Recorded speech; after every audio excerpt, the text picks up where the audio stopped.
आम्ही हे सातत्याने सांगतोय ना, पण सांगून कोणाकडे भिंतीवर डोकं आपटून झालेला प्रकार आहे हा. काल सुद्धा मी पत्रकार परिषद बघितली.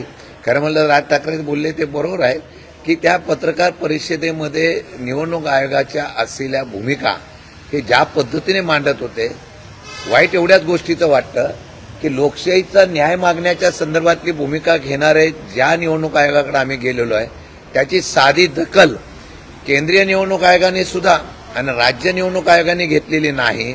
त्यामुळे हे सर्व ठरवून चाललेलं आहे आणि हे सर्व सत्तारूढ पक्षापासून सगळेजण म्हणत आहेत की निवडणूक आयोगाच्या असलेल्या या भूमिकेला की मतचोरी, बोगस मतदान हे सगळं दाखवत असताना सुद्धा राहुल गांधी पहिल्यापासून ओरडतायत, सगळेजण ओरडतोय आम्ही, पण कुठल्याही परिस्थितीमध्ये ऐकायचं नाही अशा प्रकारची हुकुमशाही पद्धत सध्या या असलेल्या राज्यात चालू आहे.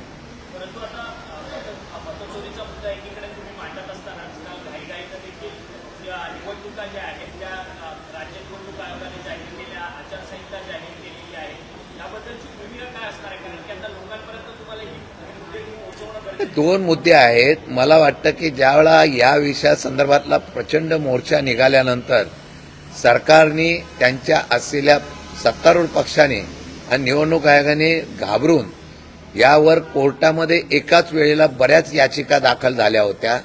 त्या याचिकेला संधी आणि वेळ मिळाला तर कदाचित कोर्टाचा निर्णय उलटा जाऊ शकतो.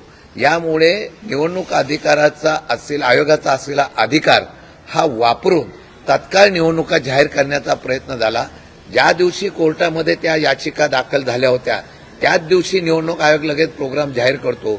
कोर्टाला सुद्धा थोडीशी बंधनं येतात की एखाद्या वेळा निवडणूक प्रोग्राम जाहीर झाला, काल कोर्ट काय म्हणालं की योग्य वेळी म्हणजे वेळ झाला, योग्य वेळी अशा प्रकारची याचिका दाखल झाली नाही. याचा अर्थच असा होता की या याचिकेचा काही निर्णय झाला असता तर निवडणूक प्रक्रियेवर त्याचा परिणाम झाला असता. म्हणून घाईघाईमध्ये निवडणूक आयोगाने कोर्टाचा आदेश यायच्या अगोदरच आपल्या अधिकाराचा वापर करून तशा प्रकारची निवडणूक जाहीर केली.